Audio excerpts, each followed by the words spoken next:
El Señor esté con ustedes. Y con su espíritu. Proclamación del Santo Evangelio según San Juan. Gloria a ti, Señor.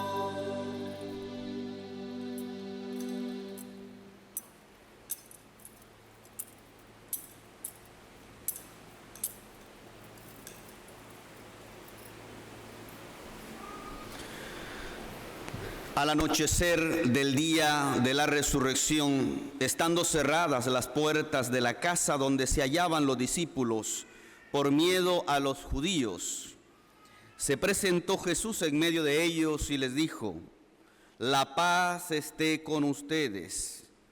Dicho esto, les mostró las manos y el costado. Cuando los discípulos vieron al Señor, se llenaron de una inmensa alegría. De nuevo les dijo Jesús: la paz esté con ustedes. Como el Padre me ha enviado, así también los envío yo. Después de decir esto, sopló sobre ellos y les dijo: reciban el Espíritu Santo. A los que les perdonen los pecados les quedarán perdonados, y a los que no se los perdonen les quedarán sin perdonar. Tomás, uno de los 12, a quien llamaban el gemelo, no estaba con ellos cuando vino Jesús, y los otros discípulos le decían: hemos visto al Señor. Pero él les contestó: si no veo en sus manos la señal de los clavos, y si no meto mi dedo en los agujeros de los clavos, y no meto mi mano en su costado, no creeré. 8 días después estaban reunidos los discípulos a puerta cerrada, y Tomás estaba con ellos. Jesús se presentó de nuevo en medio de ellos y les dijo: la paz sea con ustedes. Luego le dijo a Tomás: aquí están mis manos, acerca tu dedo, trae acá tu mano, métela en mi costado, y no sigas dudando, sino cree. Tomás le respondió: Señor mío y Dios mío. Jesús añadió: tú crees porque me has visto. Dichosos los que creen sin haber visto. Otras muchas señales milagrosas hizo Jesús en presencia de sus discípulos, pero no están escritas en este libro. Se escribieron estas para que ustedes crean que Jesús es el Mesías, el Hijo de Dios, y para que, creyendo, tengan vida en su nombre.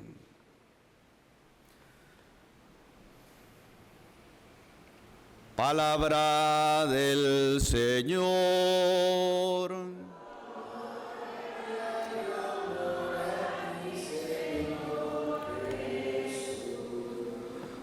Por las palabras del Santo Evangelio se han borrado nuestros pecados. Siéntense un momento, hermanos. Alabado sea Jesucristo. Que viva Cristo resucitado.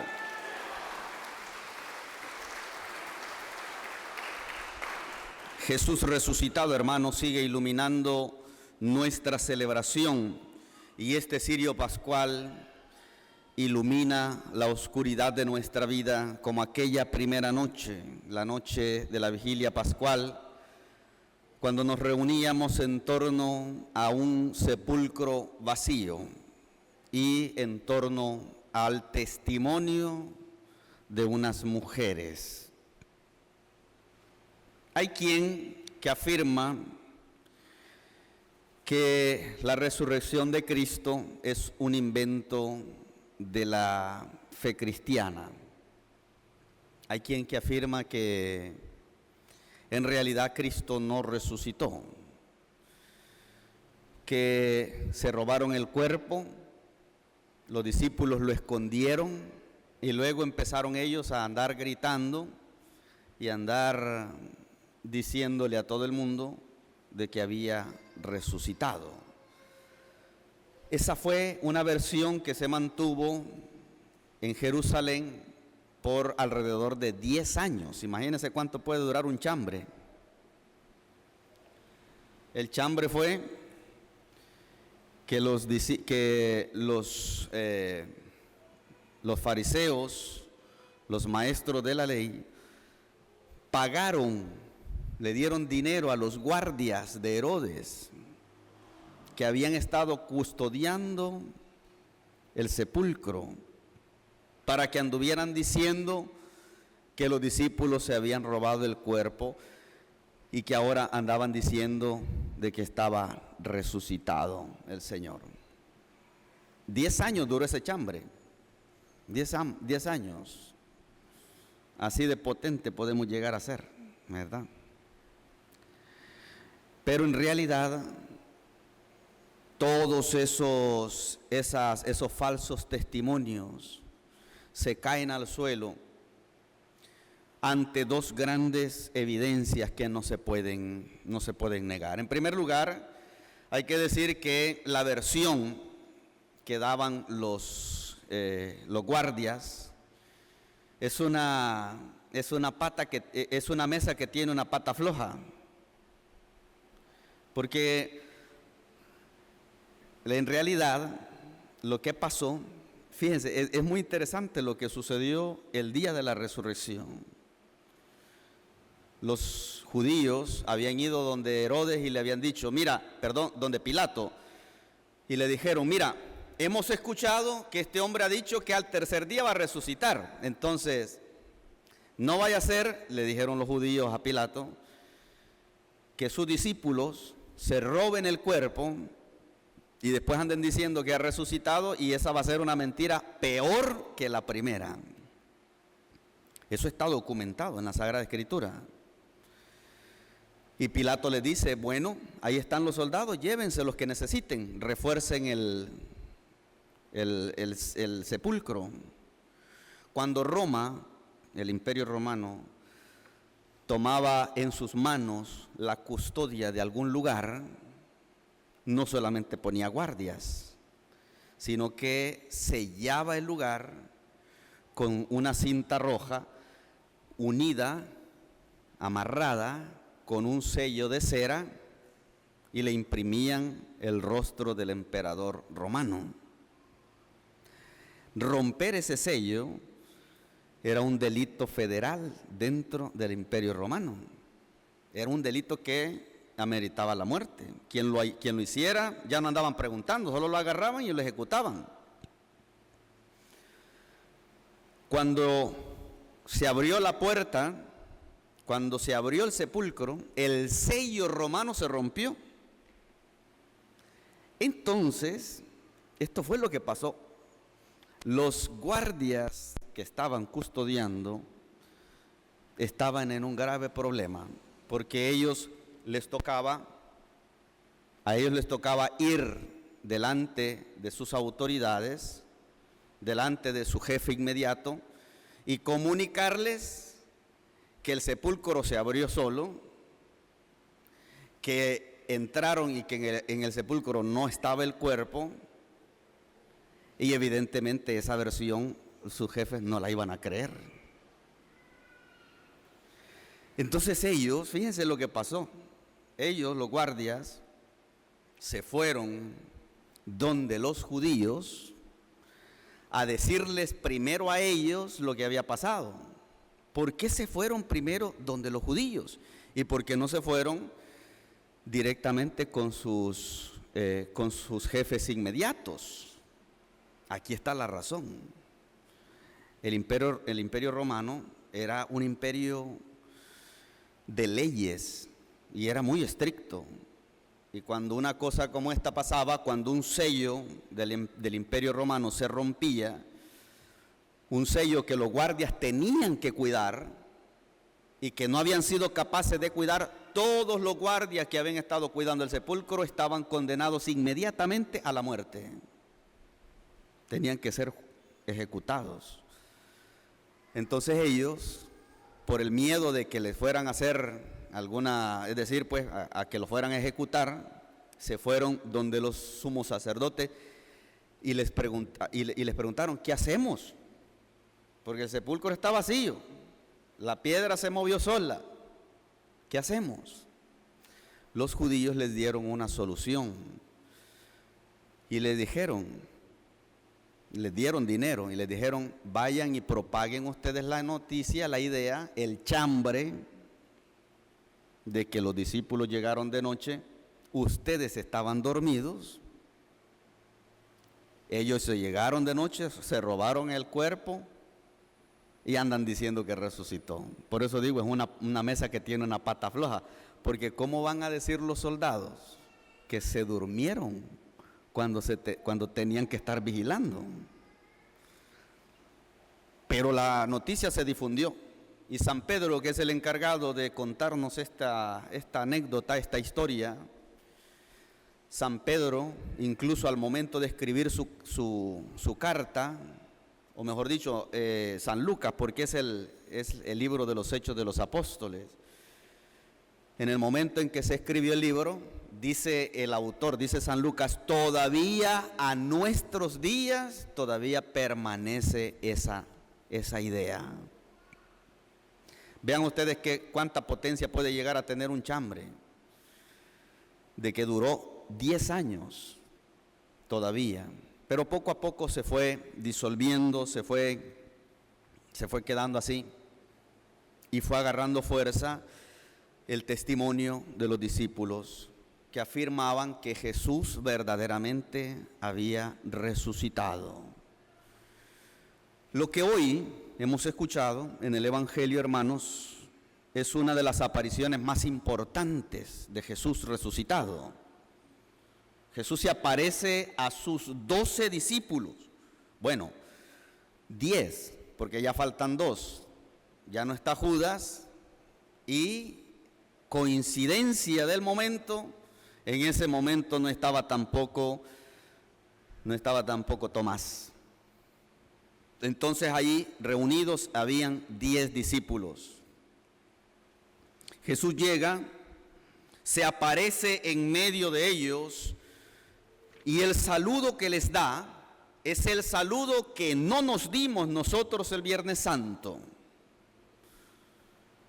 Porque el Viernes Santo, no sé si ustedes lo notaron, pero el Viernes Santo no hay gesto de paz, no nos damos la paz. El Viernes Santo es un día en el que no nos damos la paz, y no porque estemos enojados entre nosotros o porque seamos enemigos. Por eso, ahorita al inicio de la misa he querido que hiciéramos ese gesto de darnos un abrazo de paz. Porque el primer saludo de Cristo resucitado es: la paz esté con ustedes, la paz sea con ustedes. El primer fruto que brota del sepulcro abierto de Cristo es la paz, el signo de la paz, el gesto de la paz. Y Jesús se la lleva a sus discípulos porque ellos tienen miedo, están a puerta cerrada, están encerrados, tienen miedo. Entonces Él llega en medio de sus discípulos, aparece en medio de sus discípulos. Y esto es interesante, hermanos, porque incluso cuando la comunidad está dañada, incluso cuando estamos rotos, incluso cuando ya no tenemos razones para seguir caminando, Jesús se sienta junto a nosotros y nos da la paz en el corazón. El fruto más hermoso que brota del sepulcro vacío es la paz. Por eso ojalá el Señor, hermanos, nos regale el don de la paz en el corazón, porque la paz en el corazón es el dinero más preciado. Es el regalo más hermoso que podemos tener cuando ya uno, lástima que uno la descubre hasta que ya está bien avanzado de edad. Pero nada en este mundo es tan valioso como la paz en el corazón. Y a veces nosotros la perdemos por cualquier cosa, por vicios, por malas compañías, por acciones malas, por pecados. Rompemos ese ciclo de la paz que hay dentro del corazón. Entonces, el tesoro más grande que debemos cuidar siempre dentro de nosotros es la paz. Y cuando la perdemos, sabemos quién nos la puede devolver. Sabemos quién nos puede ayudar a recuperar esa paz. De ese sepulcro vacío, de ese sepulcro abierto, brota el regalo más grande que la humanidad ha recibido. Pero no es una paz solamente momentánea, no es una paz que nos calma los nervios aquí y ahora nada más. ¿Cuál fue la reacción de Adán y Eva cuando cometieron el pecado de la desobediencia? ¿Se acuerdan ustedes cuál fue? ¿Qué hicieron Adán y Eva cuando cometieron el pecado de la desobediencia? ¿Se acuerdan qué fue lo que hicieron? Empezaron a jugar a las escondidas con Dios, ¿verdad? Dios le dice a Adán, ¿dónde estás? Adán no responde a la pregunta. Adán no le dice, aquí estoy. Porque el que tiene fe en el corazón responde con libertad, aquí estoy, para hacer tu voluntad. Con la frente en alto, con el corazón lleno de fe. Pero el que tiene el corazón roto, el que tiene el corazón maltratado, el que tiene el corazón lleno de pecado, no tiene la misma libertad. Y por eso Adán y Eva se escondieron. Se escondieron. Y la respuesta de Adán no fue, aquí estoy. Cuando Dios hace la pregunta, ¿dónde estás? Adán le responde, pero le responde otra cosa. Esquizofrenia se llama eso, ¿verdad? Cuando le preguntan a uno una cosa y uno responde otra cosa, ¿verdad? Tuve miedo, le dice Adán. Me escondí porque tuve miedo. Tuve miedo porque estoy desnudo. Tengo miedo que mires mi desnudez. Qué cosa más impresionante, ¿eh? Eso que ha pasado dentro de Adán es una cosa que no tiene precedentes. Se ha roto la armonía que había dentro de él. Se ha roto la armonía que había con la naturaleza. Y se ha roto la armonía principal, que es la armonía con su creador. Le tiene miedo ahora a su creador. Aquel que hizo el jardín para él, ahora Adán le tiene miedo. Adán tiene cualquier cosa en el corazón menos fe, menos paz. Cualquier cosa. Por eso cuando Jesús resucitado se aparece a sus discípulos, el regalo que les lleva es, ¿cuál es, hermanos? La paz. La paz sea con ustedes. Pero, hermanos, hay que entender ese saludo de Jesús. No se lo está diciendo solo a sus discípulos. Jesús le está diciendo a Adán, que cometió el pecado, que quebrantó la ley de Dios. A Adán le está diciendo Dios, en la presencia de los discípulos, les está diciendo, la paz esté en tu corazón. Y luego les entrega a ellos el ministerio de la reconciliación, hermanos. Reciban, le dice, el don del Espíritu Santo. A quienes les perdonen de sus pecados, hermanos, les quedarán. La razón de la paz del sepulcro vacío no es porque Dios solamente voltea la espalda a nuestros pecados, no. La razón de la paz en el corazón, hermanos, es porque no existe, lo vamos a repetir, no existe pecado que sea tan grave que no pueda ser. Pregunto, ¿existe algún pecado que no pueda ser perdonado? Sí, ¿cuál es? ¿Y cuál es la blasfemia contra el Espíritu Santo? Porque uno cree que la blasfemia contra el Espíritu Santo es solamente insultar al Espíritu Santo, y no es. Ese es un pecado común y corriente. ¿Cuál es el pecado contra el Espíritu Santo? Fíjense. No es solamente insultar al Espíritu Santo, no es solamente insultar a Dios, no es solamente insultar a Cristo. El pecado que no puede ser perdonado, porque entonces ese pecado está bien fácil cometerlo. Basta con que usted piense, ¿verdad? Basta con que usted en el pensamiento lance un insulto al Espíritu Santo y ya estamos condenados, hermanos. Ya no piense ni en confesarse, porque ese pecado no se puede perdonar. No. No son así las cosas. ¿Cuál es el pecado? O cómo es, mejor dicho, es la pregunta correcta. ¿Cómo es el pecado que no puede ser perdonado? ¿Cómo es ese pecado?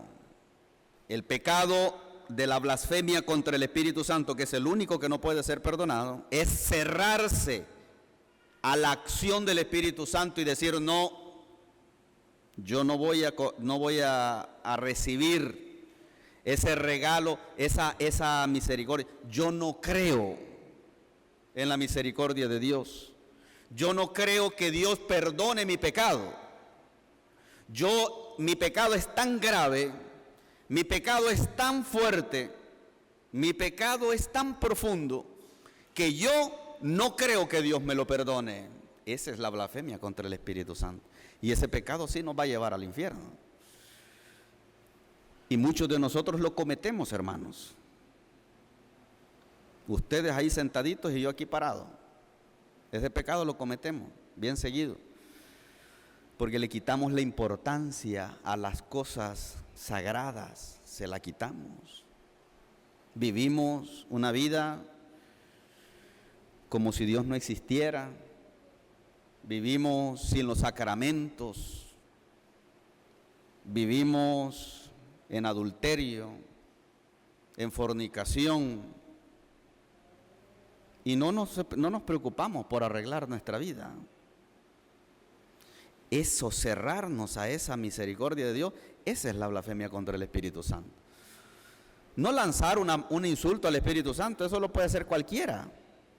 Hasta alguien que no tiene que le faltan, ¿cuánto falta? 5 para el peso, ¿verdad?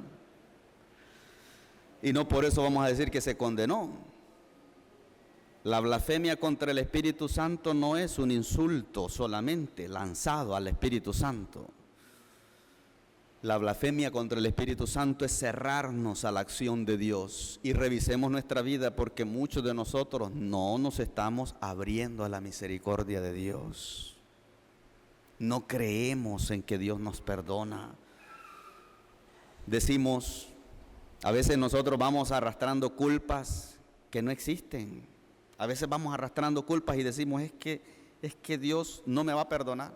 Es que este pecado que he cometido Dios no lo puede perdonar. Esa es la blasfemia contra el Espíritu Santo. Porque si lo creemos, ya no fuimos. Si creemos esa mentira, porque es una mentira. Es una mentira que es metida por el enemigo. Es exactamente la reacción de Tomás: si yo no meto mis dedos en los agujeros de los clavos, yo no creo. Si yo no meto mi mano en el costado, yo no creo. No creer en la misericordia de Dios, no buscar esa misericordia de Dios, ese es el pecado contra el Espíritu Santo. Ahora bien, pregunto, dejando ese pecado aparte, ¿hay pecado que Dios no pueda perdonar, hermanos? No hay. No existe pecado que Dios no pueda perdonar. Ese es el único pecado que Dios no puede perdonar, no porque Él no pueda, sino porque nosotros no se lo permitimos. San Agustín tenía una frase muy bonita, decía él sobre este tema, decía San Agustín: aquel que te creó sin ti, no te va a salvar sin ti. Aquel que te creó sin ti, no te va a salvar sin ti. Veamos entonces, hermanos, porque la falta de fe de Tomás, esa falta de fe, del apóstol incrédulo, como le decimos nosotros. Ese pecado de falta de fe era necesario, así como lo escuchamos, era necesario ese pecado. Era necesario que ese apóstol llegara donde los discípulos y les dijera: si yo no meto mis dedos en los agujeros de los clavos, si yo no meto mi mano en el costado, yo no creeré. Era necesario ese pecado. Porque gracias a ese pecado que Jesús perdonó después, gracias a esa falta de fe, ahora ustedes y yo, 2000 años después, sabemos muy bien que el mismo que fue crucificado es el que ahora está resucitado. No son dos personas diferentes. El mismo que colgó del madero el Viernes Santo es el mismo que ahora está de pie delante de los discípulos. Y la prueba clara está en sus manos, en sus pies, en su costado, que Jesús le muestra con mucho orgullo y con mucho amor a Tomás. Hay una reflexión muy interesante sobre la resurrección de Cristo que afirma que el cuerpo del Señor resucitado ya no necesita nada de lo que necesita nuestro cuerpo mortal. Pues nuestro cuerpo mortal está limitado a las cosas de este mundo. Necesita comer, necesita tomar agua, necesita dormir, necesita muchas cosas. Y si nos herimos, ¿verdad? Si hay una herida, pues corremos peligro. El cuerpo resucitado de Jesús ya no necesita nada. Y desaparecen todas las enfermedades, todas las cosas de este mundo desaparecen del cuerpo de Cristo resucitado, menos una cosa. Solo hay una cosa que el cuerpo de Cristo resucitado conserva con mucho amor. Y ustedes ya saben cuáles son. Las marcas de los clavos y de la lanza en el costado. Eso es lo único que no se le borra. Lo único que no quiso él que se borrara. Por eso cuando se aparece a sus discípulos, les enseña las manos y los pies. Mírenme, soy yo, el que vieron colgado en la cruz el viernes. Soy yo, es el mismo resucitado. Entonces, esa falta de fe del apóstol incrédulo, como le decimos, podríamos decir también que era necesaria esa falta de fe.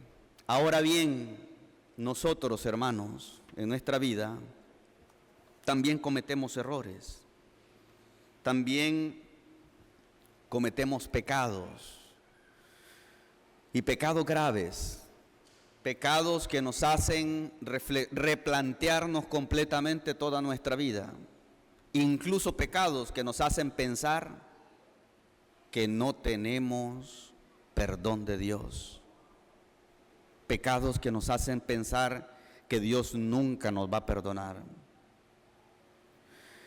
Pero esa es una mentira que hay que desechar, hay que apartar, porque esa es una mentira. No hay pecado que Dios no pueda perdonar, solo aquel en el que nosotros mismos nos encerramos. En ese pecado, sí, nunca lo podrá perdonar el Señor. A mí me gustó mucho una reflexión que escuché, que leí por ahí, un diálogo.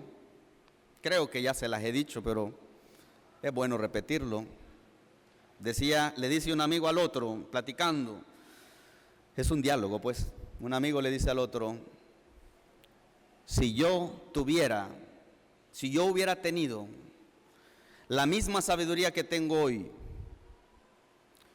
cuando estaba más joven, no habría cometido los errores que cometí. Y el otro le responde: si no hubieras cometido los errores que cometiste, no tendrías la sabiduría que tienes hoy. Son necesarios, hermano. Son necesarios. Los golpes de la vida son necesarios. porque nos hacen avanzar. Era necesaria aquella falta de fe del apóstol. Y después de aquel apóstol que era al principio incrédulo, salió la profesión de fe más grande que tiene la iglesia. Señor mío y Dios mío. Se lo dijo Tomás de rodillas a Jesús.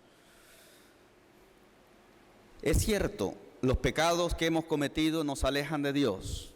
Corrijámoslos, arrepintámonos, pero hagamos como el paralítico que Jesús curó. Jesús le da una orden al paralítico. Le dice: levántate, toma tu camilla y vete a tu casa. 3 cosas básicas que hay que hacer: levantarse, tomar la camilla y caminar.